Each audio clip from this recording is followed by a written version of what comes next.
ನಿಮ್ಮ ಡಾಕ್ಟರ್ಗೆ ಸ್ವಾಗತ. ನಾನು ಚೈತ್ರ ಅಂಚನ್. ಒತ್ತಡದ ಜೀವನ, ಬದಲಾಗ್ತಾ ಇರೋ ಜೀವನ ಶೈಲಿ, ಜನರಿಗೆ ನೂರಾರು ಆರೋಗ್ಯ ಸಮಸ್ಯೆ. ಯಾವ ಸಮಸ್ಯೆಗೆ ಯಾವ ಚಿಕಿತ್ಸೆ ಅನ್ನೋದೇ ದೊಡ್ಡ ಚಿಂತೆ. ಇಂತಹ ಸಮಸ್ಯೆ ಇರೋರಿಗೆ ಒಂದೇ ವೇದಿಕೆಯಲ್ಲಿ ಸಿಗುತ್ತೆ ಉತ್ತರ. ಇದೇ ಟಿವಿ9ನ ವಿಶೇಷ ಕಾರ್ಯಕ್ರಮ ನಿಮ್ಮ ಡಾಕ್ಟರ್.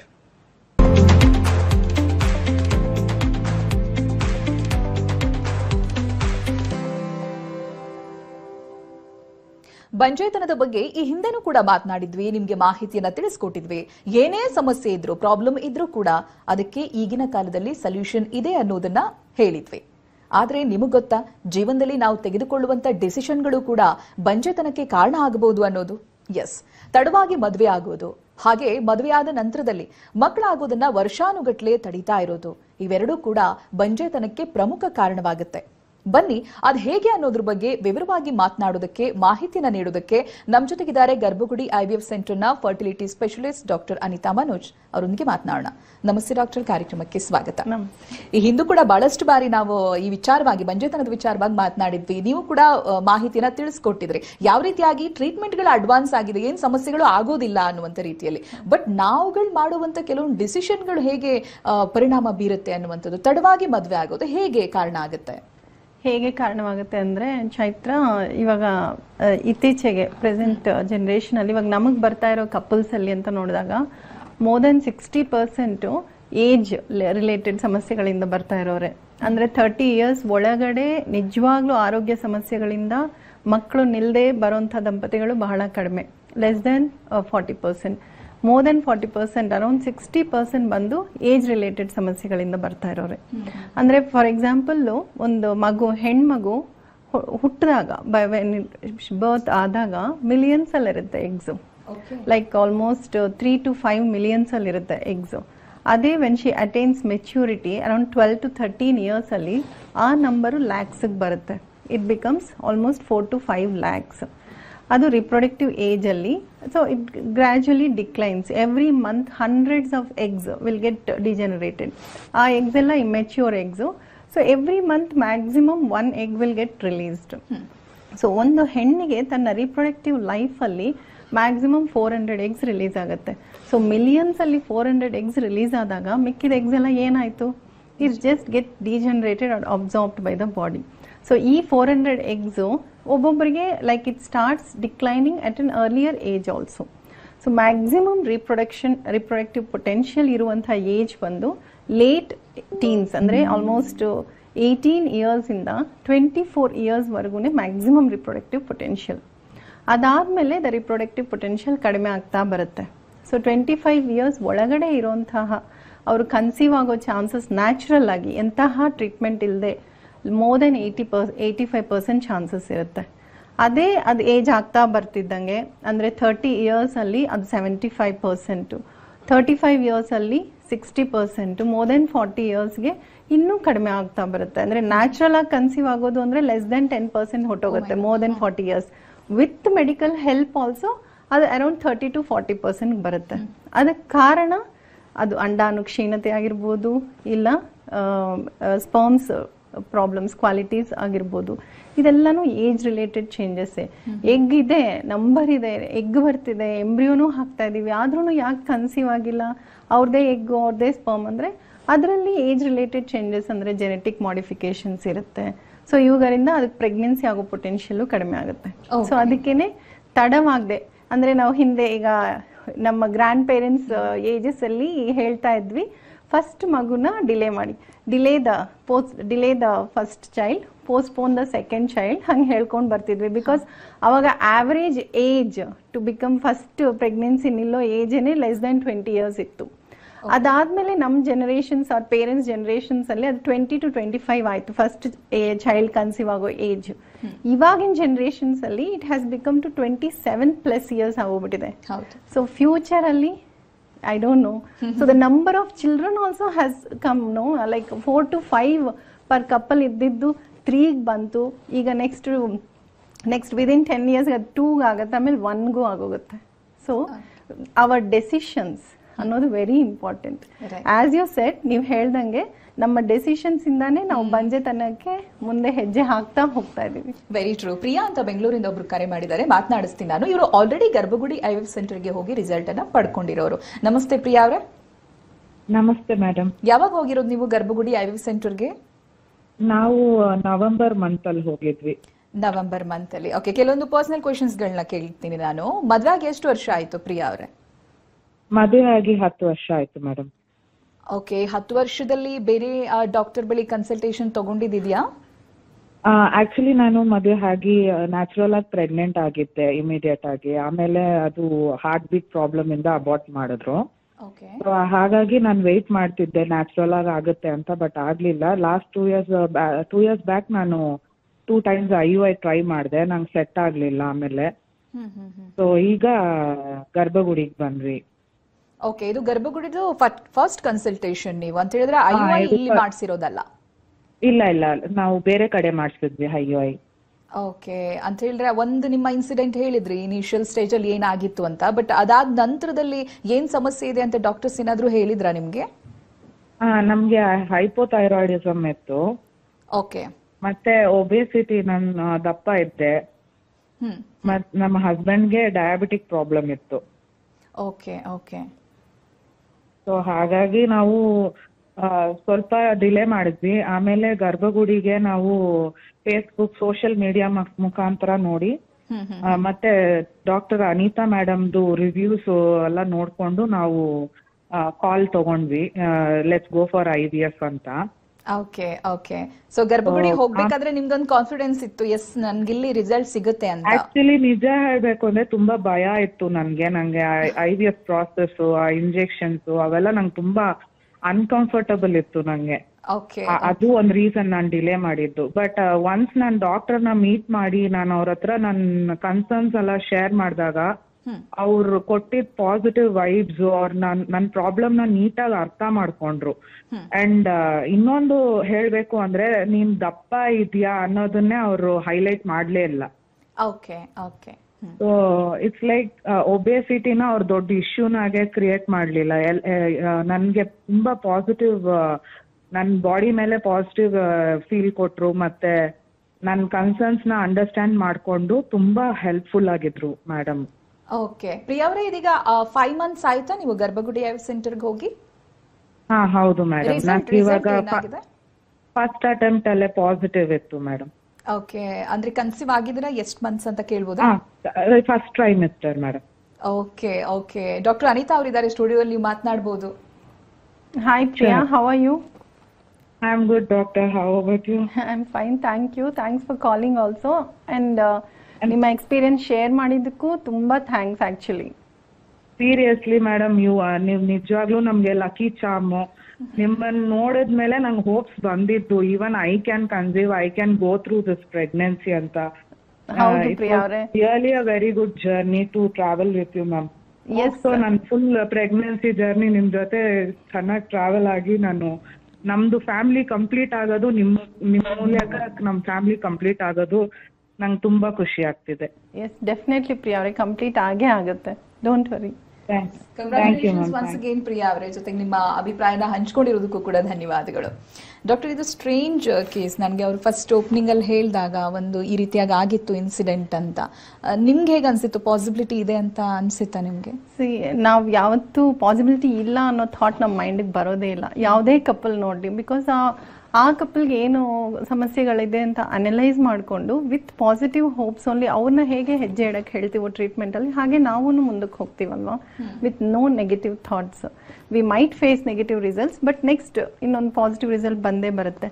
ಪ್ರಿಯಾ ಅವ್ರ ವಿಷಯ ತಗೊಂಡ್ರೆ, ಅವರು ಹೇಳ್ದಂಗೆ ಅವ್ರದ್ದು 10 ವರ್ಷ ಆಗಿತ್ತು ಮದುವೆ ಆಗಿ, and they are also like elderly couple only. And ಪ್ರಿಯಾನು ವೆಯ್ಟ್ ಮೇ ಬಿ 90+ ಇರ್ಬೋದು ಪ್ರಿಯಾ ಅವರು ವೆಯ್ಟ್.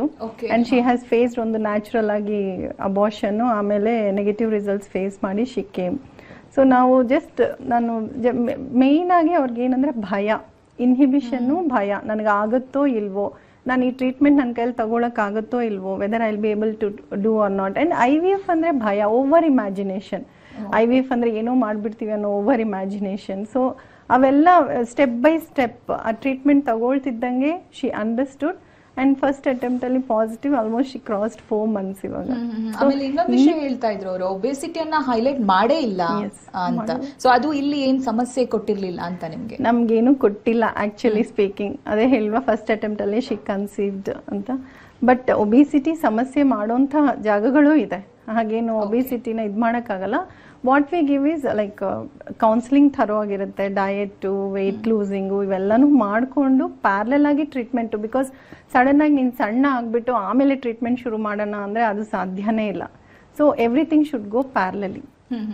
ಡಾಕ್ಟರ್, ಅವಾಗಲೇ ನೀವು ಎಕ್ಸ್ ಕೌಂಟ್ ಬಗ್ಗೆ ಹೇಳ್ತಾ ಇದ್ರಿ. ಅಂತ ಹೇಳಿದ್ರೆ ಒಂದ್ ಏಜ್ ಆಗ್ತಾ ಇದ್ದ ಹಾಗೆ ಯಾವ ರೀತಿಯಾಗಿ ಅದು ಕೌಂಟ್ ಕಡಿಮೆ ಆಗ್ತಾ ಹೋಗುತ್ತೆ ಅಂತ. ಈ ಸ್ಪರ್ಮ್ ಕೌಂಟ್ಗೂ ಕೂಡ ಅದೇ ರೂಲ್ ಅಪ್ಲೈ ಆಗುತ್ತೆ? ಅದೇ ರೂಲ್ ನಾವು ಮೆನ್ಸ್ಟ್ರಲ್ ಸೈಕಲ್ ಫೇಸ್ ಮಾಡ್ತೀವಿ, ಹಾಗಾಗಿ ಅದೇ ರೂಲ್ ಅಪ್ಲೈ ಆಗುತ್ತೆ. ಅಂದ್ರೆ ಅವರಿಗೆ ಸ್ವಲ್ಪ ಡಿಲೇ ಆಗಿರುತ್ತೆ. It is difficult to predict also. ಅಂದ್ರೆ ಅವರಿಗೆ ಮಿಲಿಯನ್ಸ್ ಅಲ್ಲಿ every ejaculation it will be in millions only. And ಈಗ ಸ್ಪರ್ಮ್ ಎಜಾಕ್ಯುಲೇಟ್ ಆಗೋದು 3 months back it will be decided also. And but ಅವರಲ್ಲೂ ಸಮಸ್ಯೆಗಳು ಹೆಚ್ಚಾಗ್ತಿದೆ. ಅದು ನಮ್ಮ ಜೀವನ ಶೈಲಿಯಿಂದ, ಮೇ ಬಿ ನಮ್ಮ ಆಹಾರ ನಿಯಮಗಳು, ಇಲ್ಲ ನಮ್ಮ ಕಲುಷಿತ ಆಹಾರ, ಗಾಳಿ, ವಾಟ್ ಎವರ್. ಸೊ ಅವುಗಳಿಂದ even men are facing increasing problems. ಅದು ಲೈಕ್ ವೀರ್ಯಾಣು ಸಮಸ್ಯೆಗಳನ್ನು ಅವ್ರಿಗೂ ಹೆಚ್ಚಾಗ್ತಿದೆ. ಬಟ್ ಅವ್ರಿಗೆ ಒಂದು ಡೆಫಿನಿಟಿವ್ ಏಜ್ ಅಂತೂ ಹೇಳಕ್ಕಾಗಲ್ಲ. ಅಂದ್ರೆ ಈಗ ನಮಗೆ ಹೇಗೆ 30 years ಆದ್ಮೇಲೆ ಡಿಕ್ಲೈನ್ ಶುರು ಆಗುತ್ತೆ, 34 years ಆದ್ಮೇಲೆ ರ್ಯಾಪಿಡ್ ಡಿಕ್ಲೈನ್ ಹಂಗಿರುತ್ತೆ. ಬಟ್ ಒಬ್ಬೊಬ್ಬರಲ್ಲಿ ನಾವಿನ್ನು ಬೇಗ ನೋಡ್ತೀವಿ. ಈಗ ಫಾರ್ ಎಕ್ಸಾಂಪಲ್ 28 years ಅಲ್ಲಿ ಒಂದು ಕಪಲ್ ಬಂದಾಗ men parameters are normal. 28 years ಅವ್ರಿಗೆ MH ಲೆಸ್ ದೆನ್ 0.5. ಅಂದ್ರೆ ಈ ಕಡೆ 2 ಆರ್ ಈ ಕಡೆ 3 ಫಾಲಿಕಲ್ಸ್ ಅಷ್ಟೇ ಕಾಣಿಸ್ತಿದೆ. ಅವರಿಗೆ ನಾವು 2 times ಎಗ್ ಪಿಕಪ್ ಮಾಡಿ ಅವನ್ನ ಪೂಲ್ ಮಾಡಿ ಹಾಕಿದಾಗ she conceived. She is only 28 years. So ಇನ್ನೊಬ್ರೇನು 43 years ಒಂದು couple, I mean wife age is 43 years, ಅವ್ರು ಬಂದ್ರು. ಅವ್ರಿಗೆ ನೋಡಿದ್ರೆ ಅವ್ರ reserve is good only, more than 1.3 ಏನೋ ಇದೆ MH. So her reserve is good. ಅವ್ರಿಗೆ ಪಿಕಪ್ ಮಾಡಿ she is also conceiving. You cannot define. But most of the times more than 80% cases ಅಲ್ಲಿ more than 40 years the chances and the potential for the eggs will be less. ಹಾಗಂತ ಎಲ್ಲಾರ್ಗು brand ಮಾಡಕ್ಕಾಗಲ್ಲ. Couples very ಆಗುತ್ತೆ, ಒಬ್ಬೊಬ್ಬರ ದೇಹ vary ಆಗುತ್ತೆ, it depends. Doctor, ನೀವು medical study ಮಾಡ್ತಾ ಇರಬೇಕಾದ್ರೆ ಬಹುಶಃ ಇನ್ಫರ್ಟಿಲಿಟಿ ಪೇಷಂಟ್ಗಳ ಸಂಖ್ಯೆನೇ ಕಡಿಮೆ ಇತ್ತು ಅನ್ಸುತ್ತೆ. But once you become a doctor, age group 30 to 40 ಬರ್ತಾ ಇರ್ಬೇಕಾದ್ರೆ ನಿಮ್ಗೆ ಹೇಗೆ ಅನ್ನಿಸ್ತಾ ಇತ್ತು? ಅದನ್ನೇ ಹೇಳ್ತಾ ಇರೋದು. ಈಗ ಒಂದು ಇನ್ಫರ್ಟಿಲಿಟಿ ಫೀಲ್ಡ್ ಅಂತಾನೆ ಒಂದು ಸೆಪರೇಟ್ ಆಗಿ ಕ್ರಿಯೇಟ್ ಆಗಿದೆ ಅಲ್ವಾ. ಮುಂಚೆ we were only doing OBG and practising. So ಅಂದ್ರೆ ಏನು, C how it is growing. The fertility issues ಬೆಳೀತಾ ಹೋಗ್ತಿದೆ. ನಾನು ಹೇಳ್ದಂಗೆ average first pregnancy conceiving age 27 ಆಗೋಗಿದೆ. ಇನ್ ಮುಂದಕ್ಕೆ ಹೋಗ್ತಾ ಇದಕ್ಕೆ ಕಾರಣಗಳು ಹಾಗೆ ಇದೆ. ಅಂದ್ರೆ ಇವಾಗ ಬ್ಯಾಚುಲರ್ ಡಿಗ್ರಿ ಮುಗಿಸೋ ಅಷ್ಟೊತ್ತಿಗೆ ನಮ್ದು 22 years. ಅದಾದ್ಮೇಲೆ will go enter into post graduate.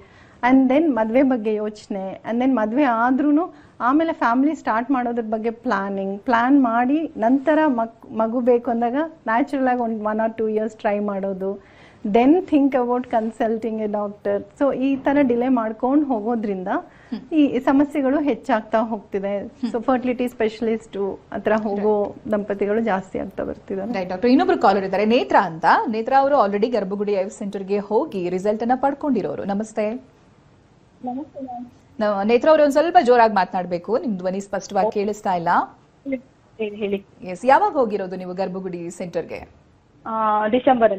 December ನಲ್ಲಿ ಹೋಗಿರೋದು. ಮದ್ವೆಗೆ ಎಷ್ಟು ವರ್ಷ ಆಗಿದೆ? 5 years ಆಯ್ತು ಮ್ಯಾಮ್. 5 years ಅಲ್ಲಿ ಬೇರೆ ಕಡೆ ಕನ್ಸಲ್ಟೇಷನ್ ತಗೊಂಡಿದ್ದೀರಾ? ತಗೊಂಡಿದ್ದೆ. ನಂದು 2 time IVF ಫೇಲ್ಯೂರ್ ಆಗಿದೆ. Okay okay. ಅಂದ್ರೆ ಇಮಿಡಿಯೇಟ್ ಆಫ್ಟರ್ ಮ್ಯಾರೇಜ್ ನೀವು ಕನ್ಸಲ್ಟ್ ಮಾಡಿರೋದಾ ಅಥವಾ ವೇಟ್ ಮಾಡಿದ್ರ 5 years ಅಲ್ಲಿ? 5 years ಅಲ್ಲಿ ವೇಟ್ ಮಾಡಿದ್ವಿ, ಒಂದು 3-4 months, ಆಮೇಲೆ ಹೋದ್ವಿ ನಾವು. Okay okay. ಅಂತ ನಿಮ್ಗೆ ಅನ್ನಿಸ್ತಾ ಇತ್ತಾ ಒಂದು ರಾಂಗ್ ಕನ್ಸಲ್ಟೇಷನ್ ಆಗಿದೆ ಅನ್ನೋದು? ಆ ತರ ಏನಿಲ್ಲ, ಹಂಗೇನಿಲ್ಲ. ಬಟ್ ಆಮೇಲೆ ನಾನು ಹಾಸ್ಪಿಟಲ್ ಚೇಂಜ್ ಮಾಡಿದೆ, ಗರ್ಭಗುಡಿಗೆ ಬಂದೆ. ರೈಟ್. ಬಂದಾದ್ಮೇಲೆ ಅನಿತಾ ಮ್ಯಾಮ್ನೆಲ್ಲ ಮೀಟ್ ಮಾಡಿದ್ವಿ ನಾವು. ಅಲ್ಲಿ ಟ್ರೀಟ್ಮೆಂಟ್ ತಗೊಂಡೆ. IVF ಟ್ರೀಟ್ಮೆಂಟ್ ತಗೊಂಡಿರೋದು ನಾನು. ಎಸ್. ನೇತ್ರ ಅವ್ರು ಏನ್ ರಿಸಲ್ಟ್ ಸಿಕ್ಕಿದೆ ನಿಮ್ಗೆ ಇವಾಗ? ಇವಾಗ ನಾನು 2 months ಪ್ರೆಗ್ನೆಂಟ್ ಇದ್ದೀನಿ. 2 month ಕನ್ಸೀವ್ ಆಗಿದೆ. ಓಕೆ. ಗರ್ಭಗುಡಿ ಐವ್ ಸೆಂಟರ್ಗೆ ಹೋಗುವಾಗ ಅನ್ಸಿತ್ತಾ ಎಸ್ ಇಲ್ಲಿ ನಮ್ಗೆ ರಿಸಲ್ಟ್ ಪಕ್ಕಾ ಸಿಗುತ್ತೆ ಅಂತ? ನಾನು ತುಂಬಾ ಅನಿತಾ ಮೇಡಮ್ದು ತುಂಬಾ ಈ ತರ ಟಿವಿಲೆಲ್ಲ ಪ್ರೋಗ್ರಾಮ್ಸ್ ತುಂಬಾ ಲೈವ್ ನೋಡಿದೀನಿ ನಾನು. ನನಗೆ ಪಕ್ಕಾ ಇತ್ತು ನನಗೆ ಆಗುತ್ತೆ ಅಂತ. ಎಸ್, ತುಂಬಾ ಜನ ಕನ್ಸಲ್ಟೇಷನ್ ಬಗ್ಗೆ ಮಾತನಾಡ್ತಾರೆ. ಫಸ್ಟ್ ಟೈಮ್ ಅವ್ರ ಜೊತೆಗೆ ಮಾತನಾಡಿದಾಗ ಒಂದು ಪಾಸಿಟಿವ್ ಫೀಲ್ ಬರುತ್ತೆ ಅಂತ. ನಿಮ್ಗೆ ಏನ್ ಅನ್ಸಿತ್ತು ಫಸ್ಟ್ ಕನ್ಸಲ್ಟೇಷನ್ ಅಲ್ಲಿ? ಫಸ್ಟ್ ಟೈಮ್ ನಾನು ಹೆದರಿದ್ದೆ IVF ಹೋಗ್ಬೇಕೋ ಬೇಡವೋ ಅಂತ. ತುಂಬಾ ಕನ್ಫ್ಯೂಷನ್ ಇತ್ತು. ಮ್ಯಾಮ್ ನಂಗೆ ಕ್ಲಾರಿಟಿ ಕೊಟ್ಟು ಯಾವ ತರ ಹೇಗಿರುತ್ತೆ ಏನು ಅಂತ ಹೇಳಿ. ಅವರೇ ನಂಗೆ ಸ್ವಲ್ಪ ಜಾಸ್ತಿ ಧೈರ್ಯ ತುಂಬಿತ್ತು. ಅವರೇ ಹೇಳಿದ್ರು ಏನಾಗಲ್ಲ, ಫಸ್ಟ್ ಟ್ರೈ ಮಾಡೋಣ ಅಂತ ಹೇಳಿ ಅವರು ಹೇಳಿದ್ರು ಮ್ಯಾಮ್. ನೇತ್ರ ಅವರೇ, ಒಂದು ಅಪ್ರಿಶಿಯೇಟ್ ಮಾಡ್ಬೇಕು, ನೀವು 1 ವರ್ಷನೂ ಕಾದಿಲ್ಲ. ಕನ್ಸೀವ್ ಆಗ್ತಾ ಇಲ್ಲ ಅಂತ ಗೊತ್ತಾದಾಗ ಇಮಿಡಿಯೇಟ್ ಆಗಿ ಡಾಕ್ಟರ್ ಕನ್ಸಲ್ಟೇಷನ್ ಮಾಡಿದ್ದೀರಾ. ಅದ್ರ ಜೊತೆಗೆ ಅಲ್ಲಿ ನಮ್ಗನ್ಸೋ ಪ್ರಕಾರವಾಗಿ ಒಂದು ರೈಟ್ ಡಾಕ್ಟರ್ ಕನ್ಸಲ್ಟೇಷನ್ ಇದ್ದಿದ್ರೆ ನಿಮ್ಗೆ ರಿಸಲ್ಟ್ ಬೇಗ ಸಿಗ್ತಾ ಇತ್ತು ಅಂತ. ಸೊ ನಿಮ್ಮ ತರಾನೇ ವೇಟ್ ಮಾಡುವಂತವ್ರು, ಏನಾದ್ರೂ ಸಮಸ್ಯೆಗಳು ಫೇಸ್ ಮಾಡ್ತಾ ಇರೋರಿಗೆ ಏನ್ ಹೇಳಕ್ ಇಷ್ಟಪಡ್ತೀರಾ ನೇತ್ರ? ನಾನ್ ಹೇಳೋದಂದ್ರೆ ಬೇಗ ಬನ್ನಿ, ಬೇಗ ಬಂದು ಒಂದ್ ಸ್ಟೆಪ್ ಮುಂದೆ ಬಂದು ತೋರ್ಸ್ಕೊಳ್ಳಿ ಅಂತ ಹೇಳ್ತೀನಿ. ಯಾರು ಲೇಟ್ ಮಾಡ್ಬೇಡಿ. ಯಾಕಂದ್ರೆ ಇವಾಗಿನ ಜನರೇಷನ್ ಫುಡ್ ಆಗ್ಲಿ ಎವ್ರಿ ಒನ್ ಆಗ್ಲಿ ತುಂಬಾ ಪ್ರಾಬ್ಲಮ್ ಆಗ್ತಿದೆ. ಸೊ ಅದಕ್ಕೆ ನಾನು ಬೇಗ ಬಂದು ಒಂದ್ ಸ್ಟೆಪ್ ಮುಂದೆ ಬಂದು ತೋರ್ಸ್ಕೊಳ್ಳಿ ಅಂತ ಹೇಳ್ತೀನಿ ಮ್ಯಾಮ್. ಎಸ್ ನೇತ್ರ ಅವರೇ, ನೀವು ಡಾಕ್ಟರ್ ಅನಿತಾ ಬಗ್ಗೆ ಮಾತನಾಡ್ತಾ ಇದ್ರಿ. ಡಾಕ್ಟರ್ ಅನಿತಾ ಅವ್ರು ನಮ್ ಜೊತೆಗಿದ್ದಾರೆ ಇವತ್ತು ಸ್ಟುಡಿಯೋದಲ್ಲಿ. ಮಾತನಾಡ್ಬೋದು ಅವ್ರ ಜೊತೆಗೆ ನೇರವಾಗಿ. Hi ma'am. ಹಾಯ್ ನೇತ್ರ, ಹೇಗಿದ್ದೀರಾ? ಚೆನ್ನಾಗಿದ್ದೀನಿ ಮ್ಯಾಮ್, ನೀವ್ ಹೇಗಿದ್ದೀರಾ? ಚೆನ್ನಾಗಿದ್ದೀನಿ ನೇತ್ರ, thanks for calling also. It is a big opportunity to talk with you, ma'am. Thank you, Netra. Very nice. So nice of you. Thank you, ma'am. Yes, congratulations, ನೇತ್ರ ಅವರೇ, once again ಹಾಗೆ ಕರೆ ಮಾಡಿದ್ದಕ್ಕಾಗಿ ಧನ್ಯವಾದಗಳು. ಡಾಕ್ಟರ್, ಒಬ್ಬೊಬ್ಬರ ಸಮಸ್ಯೆನೂ ಒಂದೊಂದು ರೀತಿ ಆಗಿರುತ್ತೆ. ನೇತ್ರ ಅವ್ರ ಬಗ್ಗೆ ಅಪ್ರಿಶಿಯೇಟ್ ಮಾಡ್ಲೇಬೇಕು. ಅವ್ರು 1 year ಕೂಡ ವೇಟ್ ಮಾಡಿಲ್ಲ. ಬಟ್ ಸ್ಟಾರ್ಟೆಡ್ ಶೋಯಿಂಗ್ ಅಂದ್ರೆ ಮದ್ವೆ ಆಗಿ 3-4 months ಆದ್ರೂ ಆಗಿಲ್ಲ ಅನ್ಬಿಟ್ಟು ತೋರ್ಸ್ಕೊಳಕ್ ಶುರು ಮಾಡಿದ್ರು. ಬಟ್ ನನ್ನ ಹತ್ರ ಬರೋ ಅಷ್ಟೊತ್ತಿಗೆ ಆಲ್ಮೋಸ್ಟ್ 5-6 years ಆಗೋಗಿತ್ತು. ಹೌದು, 5 years ಆಗೋಗಿತ್ತು. ಅಂಡ್ ಬಾರ್ಡರ್ ಲೈನ್ ರಿಸರ್ವ್ ಅಲ್ಲಿ ಇದ್ರು ಅವರು. It is not like full ಕಡಿಮೆ ಆಗೋಗಿತ್ತು ಇಲ್ಲ ಜಾಸ್ತಿ ಇತ್ತು ಅಂತ ಏನಿಲ್ಲ. Border line reserve first attempt ಅಲ್ಲೇ ಸಕ್ಸಸ್ ಆಗಿತ್ತು. ಇವ್ರದ್ದು ವೆಯ್ಟ್ ಎಲ್ಲಾನು she is in the perfect. Okay right doctor. ಇನ್ನು ನಾವು ಅದೇ ಎಕ್ಸ್ ಅಂಡ್ ಸ್ಪರ್ಮ್ ಕೌಂಟ್ ಬಗ್ಗೆ ನೀವು ಹೇಳ್ತಾ ಇದ್ರಿ. ಈ 30 to 40 ಏಜ್ ಗ್ರೂಪ್ ಅಲ್ಲಿ ಒಂದು ಚಾಲೆಂಜ್ ಅಂತ ಅನ್ಸೋದೇನ್ ಡಾಕ್ಟರ್ ನಿಮ್ಗೆ? ಚಾಲೆಂಜಿಂಗ್ ಅನ್ಸೋದಂದ್ರೆ ಪೊಟೆನ್ಷಿಯಲ್ ಅಂತ ಹೇಳ್ತೀವಲ್ವಾ, ಅಂದ್ರೆ ರಿಸರ್ವ್ ಅಂತ ಹೇಳ್ತೀವಲ್ವಾ, ಅದೇನೆ. ಅಂದ್ರೆ ವಿಮೆನ್ಗೆ ಎಸ್ಪೆಷಲಿ ನಾನು ಹೇಳಿದ್ನಲ್ವಾ, ಮ್ಯಾಕ್ಸಿಮಮ್ ಪೊಟೆನ್ಷಿಯಲ್ 18 to 24 years ಅಂತ. 30 years ಆದ್ಮೇಲೆ ಡಿಕ್ಲೈನ್ ಆಗೋಕೆ ಶುರು ಆಗುತ್ತೆ. 34 years ಆದ್ಮೇಲೆ ರ್ಯಾಪಿಡ್ ಡಿಕ್ಲೈನು. 40 years ಆದ್ಮೇಲೆ like almost that potential will come down. So 30 years ಮೇಲೆ ಇರೋ ಕಪಲ್ಸು ಇಲ್ಲ 35 years ಮೇಲೆ ಇರೋ ಕಪಲ್ಸು ಬೆಟರ್ ವೆಯ್ಟ್ ಒಂದು 6 months ನೋಡ್ಬಿಟ್ಟು if they are not able to conceive ಆಗಕ್ಕೆ ಆಗ್ತಿಲ್ಲ ಅವ್ರಿಗೆ ಅಂದರೆ ಇಮಿಡಿಯೇಟ್ ಆಗಿ ವೈದ್ಯರ ಸಲಹೆ ತಗೊಳ್ಳೋದು ಒಳ್ಳೆಯದು. ಆ್ಯಕ್ಚುಲಿ 40 years ಆದವರು ಈವನ್ ಪ್ರೆಗ್ನೆನ್ಸಿ ಪ್ಲಾನ್ ಮಾಡೋಕ್ಕೆ ಮುಂಚೆನೇ ಒಂದು ಕನ್ಸಲ್ಟೇಷನ್ ಮುಗಿಸ್ಕೊಳ್ಳೋದು ಒಳ್ಳೆಯದು. ಯಾಕಂದರೆ ಏನಾದರೂ ಸಮಸ್ಯೆ ಇರ್ಬೋದು, ಗರ್ಭಾಶಯದಲ್ಲಿ ಸಮಸ್ಯೆಗಳಿರ್ಬೋದು, ಲೈಕ್ ಫೈಬ್ರಾಯ್ಡ್ಸ್, ಅಡಿನೋಮಯೋಸಿಸ್, ಎಂಡೋಮೆಟ್ರಿಯೋಸಿಸ್, ಇಲ್ಲ ಓವೇರಿಯನ್ ರಿಸರ್ವ್ ಭಾಳ ಕಡಿಮೆ ಇರ್ಬೋದು. ಸೊ ಇನ್ನು ಏನು ತಡ ಮಾಡಬಾರ್ದು, ಮತ್ತು ನ್ಯಾಚುರಲ್ ಆಗಿ ಟ್ರೈ ಮಾಡೋಣ ಅಂತ ಏನು ತಡ ಮಾಡಬಾರ್ದು, ಇಲ್ಲ ವೆಯ್ಟ್ ಮಾಡ್ಬೋದಾ ಹೀಗೆ ನೋಡ್ಕೊಳ್ಳೋದು. ಇನ್ನೊಂದು ಜೆನೆಟಿಕ್ ಪಾಸಿಬಿಲಿಟೀಸ್, ಅಂದರೆ ಮಕ್ಕಳಲ್ಲಿ ಒಂದು ವೇಳೆ ಕನ್ಸೀವ್ ಆದ್ರೂ ಮಕ್ಕಳಲ್ಲೂ ಜೆನೆಟಿಕ್ ಅಬ್ನಾರ್ಮ್ಯಾಲಿಟೀಸ್ ಬರೋ ಚಾನ್ಸಸ್ಸು ಜಾಸ್ತಿ ಆಗ್ತಾ ಹೋಗುತ್ತೆ ಏಜ್ ಆಗ್ತಿದ್ದಂಗೆ ಕನ್ಸೀವ್ ಆಗೋದು. ಆ ಪಾಸಿಬಿಲಿಟೀಸ್ ಇವಾಗ ಲೆಸ್ ದ್ಯಾನ್ 25 years ಇರೋರಿಗೆ ಆರ್ ಲೆಸ್ ದ್ಯಾನ್ 30 years ಇರೋರಿಗೆ 1300 ಅಲ್ಲಿ ಒಬ್ಬರಿಗೆ ಜೆನೆಟಿಕ್ ಪ್ರಾಬ್ಲಮ್ಸ್ ಬರ್ಬೋದು. ಅದೇ 40 years ಮೇಲಾದವ್ರಿಗೆ ಆಲ್ಮೋಸ್ಟ್ 80 ಪ್ರೆಗ್ನೆನ್ಸೀಸ್ ಅಲ್ಲಿ ಒಬ್ಬರಿಗೆ ಆ ಜೆನೆಟಿಕ್ ಪ್ರಾಬ್ಲಮ್ಸ್ ಬರೋ ಚಾನ್ಸಸ್ ಇರುತ್ತೆ. C the difference. ಸೊ ಆ ಒಂದು ಇಶ್ಯೂಸು ಜಾಸ್ತಿ ಇರುತ್ತೆ. ಸೊ ಇವೆಲ್ಲ ಮನಸ್ಸಿನಲ್ಲಿ ಇಟ್ಕೊಂಡು ಬೇಗ ಡೆಸಿಷನ್ಸ್ ತಗೊಳ್ಳೋದು ತುಂಬಾ ಇಂಪಾರ್ಟೆಂಟ್. ಆಕ್ಚುಲಿ ಇವಾಗ ನಾವು ಬಹಳಷ್ಟು ನೋಡ್ತಾ ಇದ್ವಿ, ಸೆಲೆಬ್ರಿಟಿಗಳಾಗಿರ್ಬೋದು, ಬೇರೆಯವರು ಕೂಡ 40+ ಅಲ್ಲಿ ಪ್ಯಾರೆಂಟಿಂಗ್ ಆರಂಭ ಮಾಡೋದು. ಅದು ಯಾವ್ಯಾವ ಚಾಲೆಂಜಸ್ ಗಳನ್ನ ಫೇಸ್ ಮಾಡ್ಬೇಕಾಗಿ ಬರುತ್ತೆ ಡಾಕ್ಟರ್ ಆಫ್ಟರ್ ಡೆಲಿವರಿ? ಪಾಪು ಕೂಡ ಚಿಕ್ಕದಿರುತ್ತೆ, 40 years ಅಲ್ಲಿ ಡೆಲಿವರಿ ಆಗಿರ್ತಾರೆ, ಅದು ಹೆಂಗೆ ಅಂತ? ಅದು ಬಂದು ಲೈಕ್ ಬೋತ್ ಏಜ್ ರಿಲೇಟೆಡ್ ಸಮಸ್ಯೆ ಅಂಡ್ ಸೈಕಲಾಜಿಕಲ್ ಸಮಸ್ಯೆಗಳು ಇರುತ್ತೆ ಆಕ್ಚುಲಿ. ಅಂದ್ರೆ ಇವಾಗ ತುಂಬಾ ಜನ ಹೆದರ್ಕೊಳ್ತಾ ಇರ್ತೀವಿ. ಅಂದ್ರೆ ನಾನು ಹೇಳ್ದಂಗೆ ವಿದ್ಯೆ ಇಲ್ಲ ಉದ್ಯೋಗ ಇಲ್ಲಾಂದ್ರೆ ಕುಟುಂಬ ಸಮಸ್ಯೆಗಳು ಇಲ್ಲ ಆರ್ಥಿಕ ಸಮಸ್ಯೆಗಳು, ಈ ಯಾವುದೇ ಸಮಸ್ಯೆಗಳಿಂದ ಡಿಲೇ ಮಾಡ್ತಾ ಹೋಗ್ತಾರೆ ಪ್ರೆಗ್ನೆನ್ಸಿನ. ಹಂಗೆ ಡಿಲೇ ಆಗಿ by the time they realise ಅವಾಗ 40 years ಅಲ್ಲಿ ಬಂದು ಈಗ ತುಂಬಾ ಜನ ಅಟ್ಲೀಸ್ಟ್ ಟ್ರೀಟ್ಮೆಂಟ್ ಬರೋರು ಕಡಿಮೆ ಇರ್ತಾರೆ. ಇನ್ಹಿಬಿಷನ್ಸ್ ತುಂಬಾ ಇರುತ್ತೆ. ಈ ಏಜ್ ಅಲ್ಲಿ ಇನ್ನೇನ್ ಕನ್ಸೀವ್ ಆಗ್ತೀವಿ ಬಿಡು, ಇನ್ನೇನ್ ಮಕ್ಳು ಹೆತ್ತೀವಿ ಬಿಡು ಅನ್ನೋದು. 2 ಆಸ್ಪೆಕ್ಟ್ಸ್ ಇದೆ. ಅಂದ್ರೆ ಒಬ್ರು ಲೈಕ್ ಹೈ ಹೋಪ್ಸ್ ಅಲ್ಲಿ ಬರೋದು, ಹೆಂಗೆ ಎನಿವೇ ನಾವು ಡೆಸಿಷನ್ ತಗೊಂಡಿದೀವಿ, IVF ಹೋಗ್ತಿದೀವಿ, ಹೆಂಗಾದ್ರೂ ಮಗು ಆಗುತ್ತೆ, ವಿಲ್ ಸಿ ಅನ್ನೋದು. ನಾನು ಆಲ್ರೆಡಿ ಹೇಳ್ತಾ ಇದ್ದೀನಿ, ಈವನ್ IVF ಅಲ್ಲೂ ಸರಿ possibilities of conceiving after 40 years will be less than 40% chances. So ಇನ್ನೊಂದು ಬಂದು ಲೈಕ್ ಕನ್ಸೀವ್ ಆಗ್ತೀವೋ ಇಲ್ವೋ, ಮಕ್ಕಳು ಹೇಗಿರ್ತಾರೋ ಅನ್ನೋ ಭಯ. ಇನ್ನೊಂದು ಎಕ್ಸಾಂಪಲ್ ಕೊಟ್ಟಿದ್ದೀನಿ, 40 years ಅಲ್ಲಿ ರಿಸರ್ವ್ ಚೆನ್ನಾಗಿದ್ದು ತಮ್ಮದೇ ಎಗ್ಸಲ್ಲಿ ಕನ್ಸೀವ್ ಆಗೋರು ಇದ್ದಾರೆ. So it depends. ಅಂಡ್ ಹಂಗೂ ಪ್ರೆಗ್ನೆನ್ಸಿ ಹೋದ್ರು, ಪ್ರೆಗ್ನೆನ್ಸಿ ಪಾಸಿಟಿವ್ ಬಂದ್ರು, they have to face multiple risks also. ಅಂದ್ರೆ ಪ್ರೆಗ್ನೆನ್ಸಿಯಲ್ಲೂ ಕಾಂಪ್ಲಿಕೇಶನ್ಸ್ ಇರುತ್ತೆ. ಡಾಕ್ಟರ್, ಅಂದ್ರೆ ಆ ಏಜ್ ಅಲ್ಲಿ 40 years ಅಲ್ಲಿ ಈ ಡೋನರ್ ಎಗ್ ಕೂಡ ವರ್ಕ್ ಆಗೋದು ಕಮ್ಮಿ ಆಗುತ್ತಂತ? ಡೋನರ್ ಎಗ್ ವರ್ಕ್ ಆಗೋದು ಕಡಿಮೆ ಆಗೋದು ಅದೇನಿಲ್ಲ. ಬಿಕಾಸ್ ಇವಾಗ ರಿಸರ್ವ್ ಕಡಿಮೆ ಆಗಿದೆ ಅಂದ್ರೆ ಎಗ್ ನಂಬರ್ ಕಡಿಮೆ ಇದೆ, ಫಾಲಿಕಲ್ಸ್ ಕಡಿಮೆ ಇದೆ. So we are going for the donor egg. So donor eggs, the donor person will be younger only. ಅವರಿಗೆ ಎಲ್ಲ ಟೆಸ್ಟ್ಗಳು ಮಾಡಿ ಎವ್ರಿಥಿಂಗ್ ಇಸ್ ಫೈನ್ ಅಂದಾಗ and they have healthy children ಅನ್ನೋದನ್ನ ನೋಡ್ಕೊಂಡು ಡೊನೇಷನ್ಗೆ ಆಕ್ಸೆಪ್ಟ್ ಮಾಡ್ಕೊಂಡಿರ್ತೀವಿ ಅಲ್ವಾ. ಅವ್ರ ಎಗ್ಸ್ ತಗೊಂಡಾಗ ಇವ್ರ ಯೂಟ್ರಸ್ ಚೆನ್ನಾಗಿದೆ, if they are not very close to menopause ಅಂದಾಗ we can definitely go for donor egg and success rate will be better. Healthy children also they will get. Okay, youngsters ಗೆ ಏನು message ಕೊಡ್ತೀರಾ doctor? Already delays ಅನ್ನ ಮಾಡ್ತಾ ಇರೋರ್ಗೂ ಕೂಡ last take home message. Yes, youngsters ಗೆ ಏನ್ ಹೇಳ್ತೀನಿ ಅಂದ್ರೆ, if at all you are planning to start the family or the pregnancy later, don't delay it. Social freezing ಅನ್ನೋ ಕಾನ್ಸೆಪ್ಟ್ ಇದೆ.